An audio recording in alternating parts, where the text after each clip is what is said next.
नमस्ते दोस्तों। हमारे संविधान ने हम नागरिकों को मौलिक अधिकार देकर सशक्त किया है।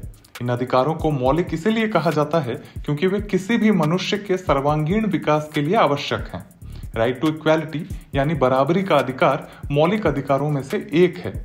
इसकी चर्चा संविधान के आर्टिकल 14 से लेकर आर्टिकल 18 तक में की गई है। इसका सीधा सीधा मतलब यह है कि हर एक नागरिक को बराबरी से ट्रीट किया जाए। किसी के साथ उसके रंग, जाति, धर्म, नस्ल या लिंग के आधार पर भेदभाव ना किया जाए और सबको बराबर अपॉर्चुनिटी मिले। आज के वीडियो में हम राइट टू इक्वालिटी के आर्टिकल 14 और आर्टिकल 15 को बिल्कुल साधारण भाषा में समझेंगे। तो चलिए वीडियो की शुरुआत करते हैं।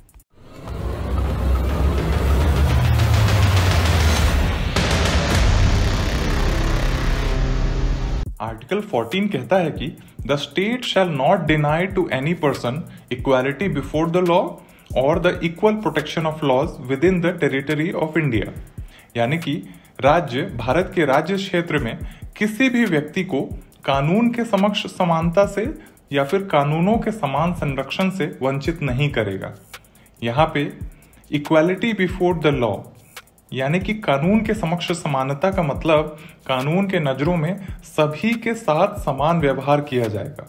यानी कि किसी एक ग्रुप ऑफ लोगों को स्पेशल ट्रीटमेंट नहीं मिलेगा।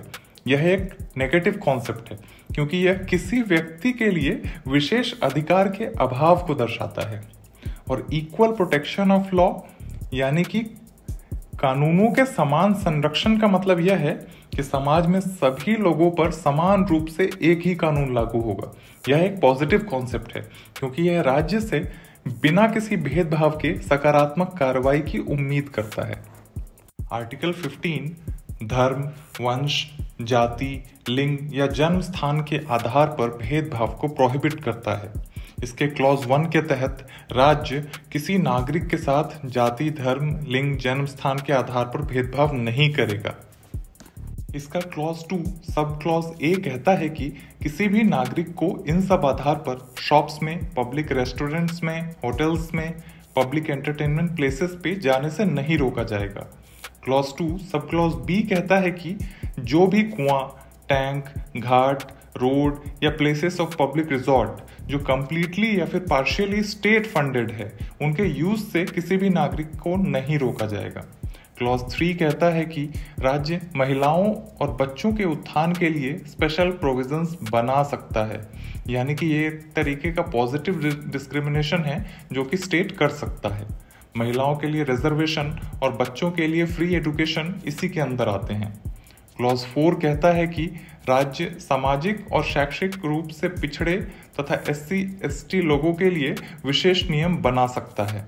इस क्लॉज को 1951 में फर्स्ट कॉन्स्टिट्यूशनल अमेंडमेंट करके जोड़ा गया था।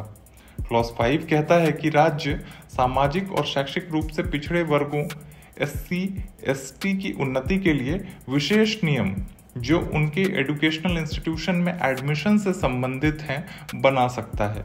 इसके अंतर्गत राज्य से सहायता प्राप्त कॉलेजेस भी आते हैं और बिना सहायता प्राप्त कॉलेजेस भी आते हैं, यानी कि प्राइवेट कॉलेजेस भी आते हैं। बस माइनॉरिटी एजुकेशनल इंस्टीट्यूशंस पर यह एप्लीकेबल नहीं होता है। इस क्लॉज को 2005 में कॉन्स्टिट्यूशनल अमेंडमेंट करके जोड़ा गया था।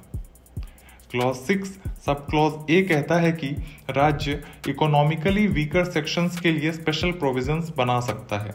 क्लॉज 6 सब क्लॉज बी कहता है कि राज्य इकोनॉमिकली वीकर सेक्शन के एजुकेशन इंस्टीट्यूशंस में एडमिशन के लिए प्रोविजंस बना सकता है।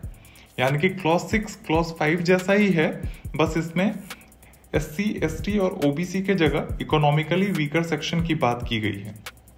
क्लॉज 5 और क्लॉज 6 दोनों में ही यह कहा गया है कि स्टेट प्राइवेट कॉलेजेस में एडमिशन में OBC, SC/ST और EWS के लिए रिजर्वेशन ला सकती है।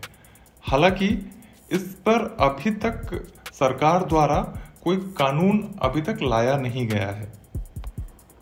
वीडियो खत्म करने से पहले मैं आप लोगों के पास एक सवाल छोड़ना चाहता हूं। आपने न्यूज़पेपर्स में या फिर टीवी पर यह घटना सुनी होगी। इसी साल जुलाई में एक व्यक्ति को बेंगलोर के मॉल में घुसने से सिर्फ इसलिए मना कर दिया गया क्योंकि उसने धोती पहन रखी थी। वह व्यक्ति अपने बेटे के साथ फिल्म देखने आया था और उसके पास फिल्म का टिकट भी था, पर उसे मॉल में जाने से रोक दिया गया सिर्फ इस वजह से कि उसने धोती पहन रखी थी।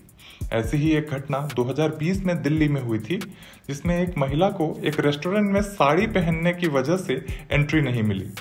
इन दो घटनाओं के बारे में सोचकर आपको क्या लगता है? क्या ये अनकॉन्स्टिट्यूशनल है? क्या पुलिस में शिकायत करने से मॉल वालों पे या फिर रेस्टोरेंट ओनर्स पे कार्रवाई हो सकती है?